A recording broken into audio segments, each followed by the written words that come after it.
Hello and welcome to Values, Virtues, Ethics and Morality. My name is Magela Pillay and I have here in the studio with me today Sister Denise, who's been practicing Raj Yoga meditation with the Brahma Kumaris for several decades. As you can see from the background, which is in the form of a Greek temple, the setting is reflective of the manner in which today's talk is going to take place, and Sister Denise and I have decided that the form of this talk is going to be one of Socratic Dialogue, which is simply a manner of putting questions to an individual in order to elicit the truth from them. It's a form of getting to the bottom of things that in our daily lives you and I don't necessarily think about. The subject that we're going to take up today is of particular interest to us because we're really looking at, as the title says, the world's value system, their morality, their ethics and virtues. We will look at what the difference is between the four, and we will look at how this impacts on our behavior and the way we treat ourselves and the way we treat others. Sister Denise has shared in the past that most people want to do the right thing, but paradoxically they do not do so. In other words, they act against their conscience. And in this program and on all others to follow, we will be looking at why this is the case. Sister Denise, very, very warm welcome to today's show. Thank you. Thank you so much for joining us. Today's topic is I think the best way to put it is the behavior is not the person. Now, that will be a shock to most people because we do not say so-and-so murdered somebody. We say he is a murderer. We do not say so-and-so stole a piece of bread. We say he is a thief. And most people across the globe equate conduct with the person. Do you see it differently? I do see it differently. A person performs many different kinds of actions. When you say this person is a thief, you brand the person that the only thing that that person does at all is to steal. They may have stolen something once, but the branding of that person as a thief means that he will never be able to ever do anything other than steal. And so he is looked at that way in people's minds. So basically, by branding a person in that way, you destroy their lives. And people are quite happy to do that because they feel, moral superiority if they compare themselves favorably against this person who did something that they probably did but didn't get caught. So it's really something that I think is not at all good for people to cultivate this thing, but I think that is so rampant in our culture, and it's very much part of the sacred literature, you see. And I think that we need to challenge that. Okay, Sister Denise, if somebody stole something once, if somebody took the life of another human being once, does he not deserve to be called a thief?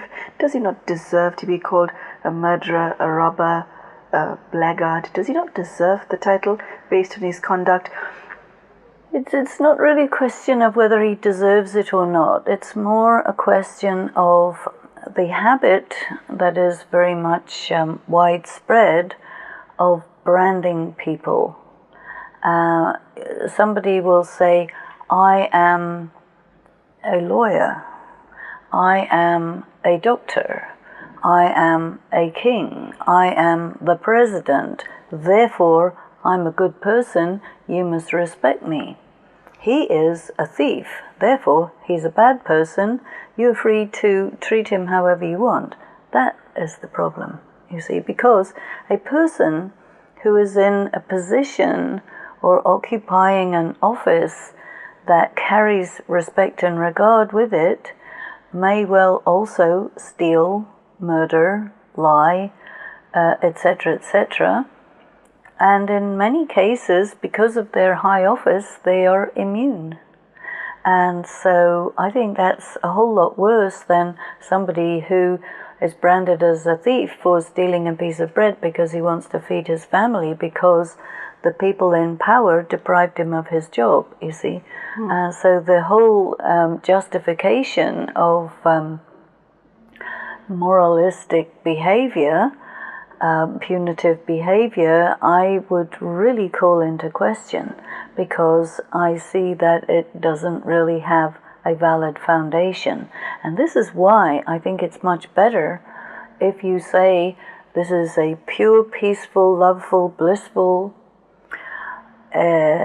soul who forgot themselves, lost their power, no doubt experienced all sorts of traumas, and did a bad thing because of being weak, you see. But you don't brand a person by doing that, you see. What you're saying is anybody, whether they're in a high or low position, is capable of doing an action which is against their best interests, which is contrary to their conscience. Whenever I ask gatherings of people or people individually, do you always follow the voice of your conscience? I've never found anybody who said yes, high or low, you see. And so I think it's very important to discourage people from branding themselves as something marvelous and wonderful and fantastic and then branding somebody else as something awful, because that is not really what humanity is about. It's much more subtle, much more complex, and we need to be in touch with the subtleties and the delicateness of the human situation. This is what I feel. Sister Denise, a very well-known judge in the country from which I emerge, once said that the best judge of future behavior is past behavior. Okay, which I'm of the view is quite a valid premise. And the reason one would come up with something like that is to say that if somebody committed a crime once, his propensity to cause society harm in the same manner again in future is higher than somebody who hasn't. And so society needs to protect themselves accordingly. We don't give people those negative titles for fun. We give them for a reason. Sometimes not. Sometimes people do that exactly for fun, you know. It happens. False accusation is a very interesting subject, because once a person is falsely accused, everybody looks at them in terms of that accusation. So whether they are accused of something they did and said to be a thief or a murderer or whatnot, and if somebody accuses them falsely, it has exactly the same effect. It ruins their life to the same degree. And they just have to... Oh, there was a very interesting case in Sweden that was analyzed in detail, where some people were obliged to confess under duress, and then they were tormented to such an extent that they lost contact with what really happened in a particular event. And this shows how much you can disturb a person by subjecting them to interrogation processes which amount to torture, and actually cause a person to come into a state of mental illness, you see. And because it's done by the so-called law enforcement people, that makes it all right, you see. And always in the question of governance, there's always this question of if a person is in a position of power and they do something, is it automatically right? Well, no. If a person is in a minority or in a position of weakness or whatever, and they may be badly treated to a point where they no longer have contact with their human dignity, and then they will do bad things because of the bad treatment that they have had. And you have to factor all of this into the subject and come to terms with the reality that it is not a straight black and white thing as people think. Okay, so... Take, for example, theft. Yes. It has been found that any girl who is raped under the age of 13 pretty much always will steal. That is a strange and psychological reaction to rape when you are under the age of 13, and it's so widespread that psychologists have said, you know, there's a connection with this. It doesn't mean the person is a thief. It means that the person was raped at that age. And so if you find someone who is stealing, especially someone who doesn't need to steal, they have what they need, but they're doing it, it's an indicator of a violation of that nature, sexual violation in a very young age. You see. Now, most people, they have no clue about this. It is not well publicized. They just look at the thing that was done and they say, okay, we're going to punish this person. So you're punishing them for being a victim in the first place. And very often in our society, you blame the victim. Okay, so here's the thing. According to the law of karma, we all have to pay for our sins, do we not? So if somebody conducts themselves in a manner that takes something away from society as opposed to adding something to society, they have to pay for it. Well, and you see, you have to... That negative conduct stains their pattern. I'd like to know why you're smiling when you answer my question. So I find what you're saying difficult to digest. I respect what you're saying because it's very kind and very humane. However, I'm struggling to buy it, like a lot of people listening to this show, simply because I see society as a holistic entity. Now, every human being is either adding something to it or extracting something from it. Now, stealing, committing a crime, sexually violating a child is extracting something from it, whereas somebody adds something to it by being, for example, choosing a profession as a paramedic, which is internationally a very low-paid job but highly beneficial to every part of society across the world. Well, that tells you something very important right there, that the people who are adding the maximum are rewarded the minimum. What's that? Okay, that is a subject for another day. Coming back to my original question. So if somebody is conducting themselves in a way that most people find morally reprehensible, then is it not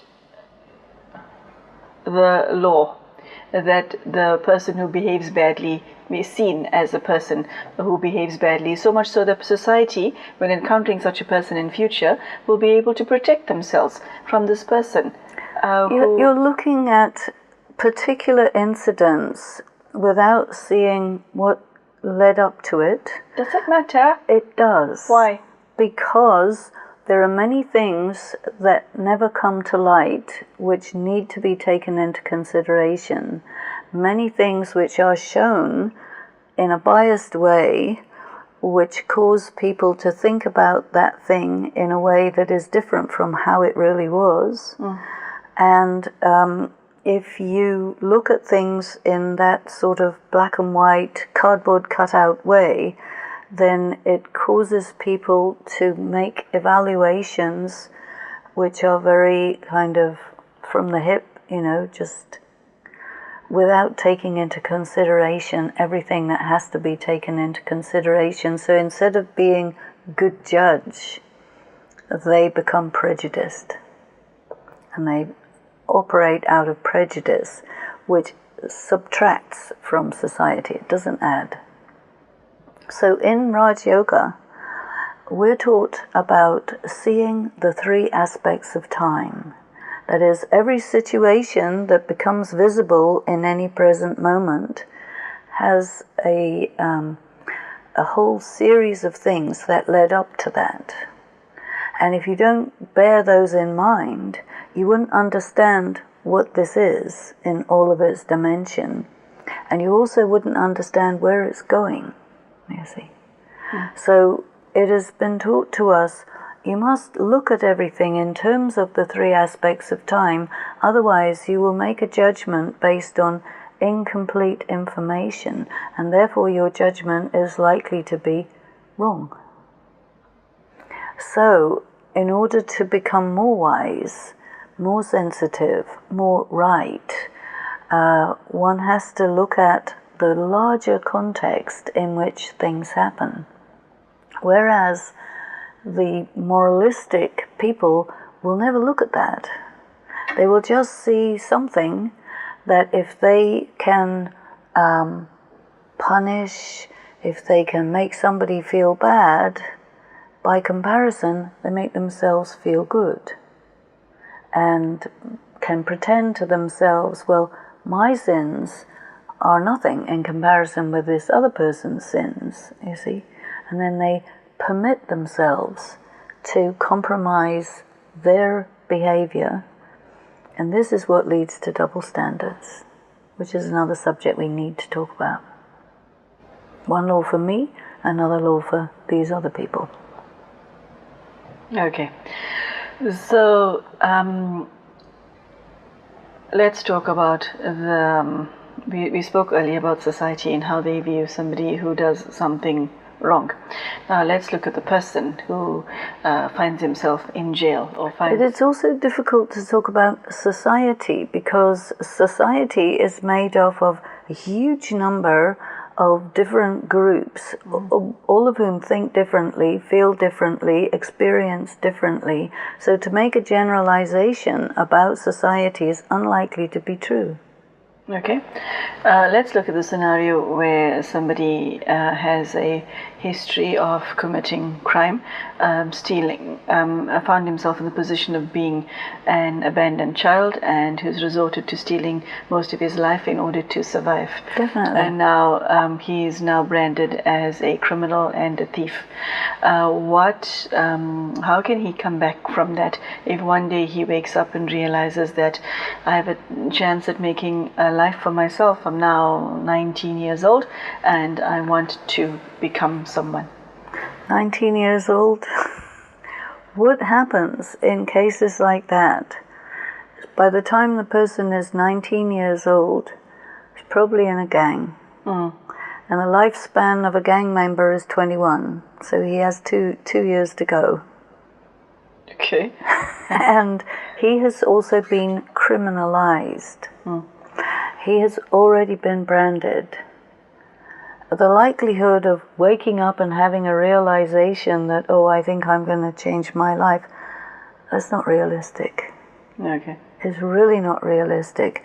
For a person to actually come out of this kind of trauma requires a different context than the context in which one brands people, criminalizes people, punishes people, and so on. It is very difficult for a single human being by themselves, up against the force of social attitudes, prevailing social attitudes, institutionalized systems which mitigate against that person ever coming out of it. You see, the society is set up in a particular way. A small number of people have all the things, all the power, all the opportunities, education, etc., and so forth.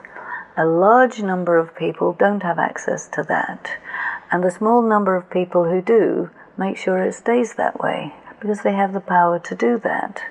So this is the situation in a general way in most of the world.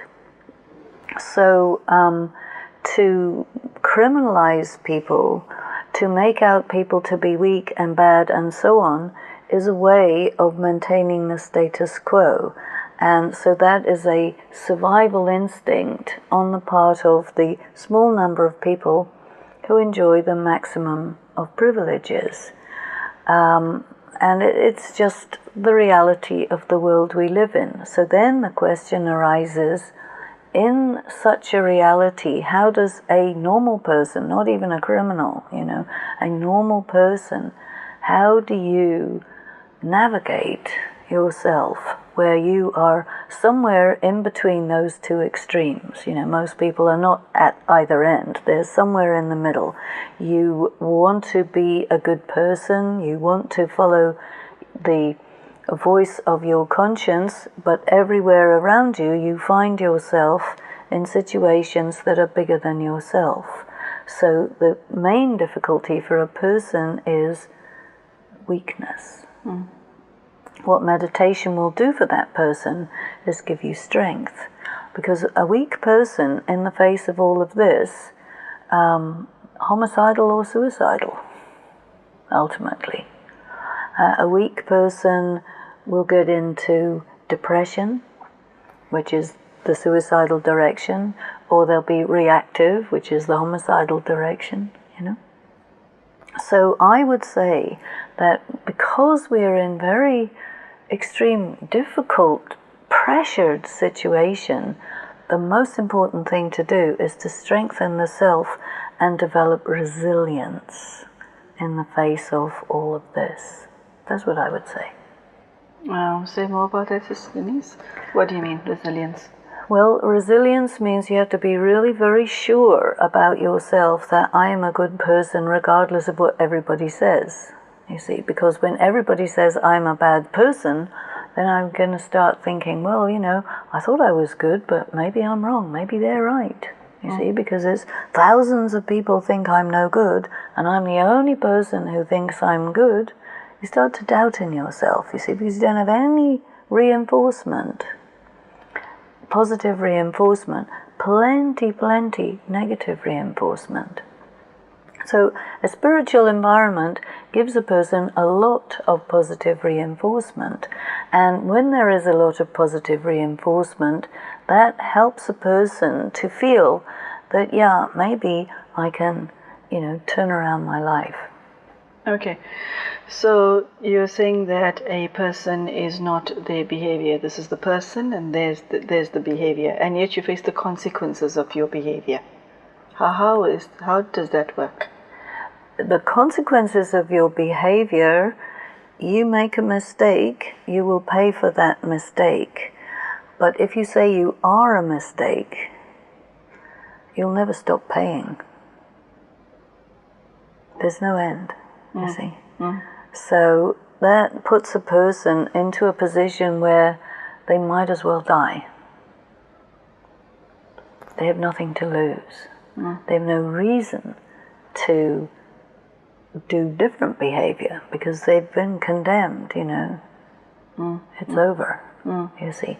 If you say, you're a very good person, you did these bad things, we understand why you did these bad things, but those reasons are not justifiable.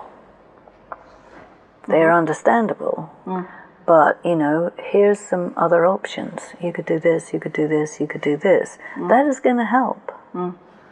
The other is not going to do anything except destroy the person.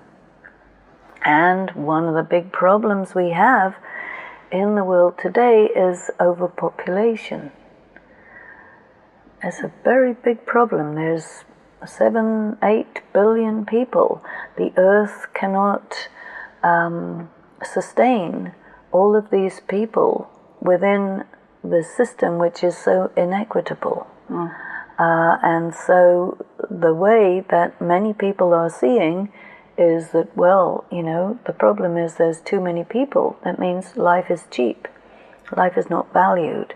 So people who are in power, especially they have military power, they're hungry for political power, whatever it is, they can easily misuse, abuse, and damage people, and they feel justified. Well, what's another 10, 15, 20, 30, 100, 2,000, 5,000 more people, more or less? What's the difference? You know?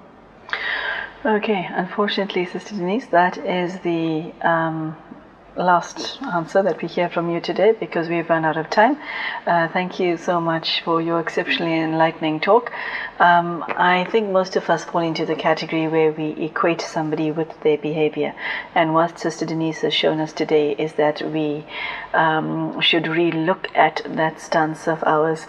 And what I like most about your talk is that it's so humane, and your this attitude that you shared, is wisdom that you shared, is so much kinder than we normally function.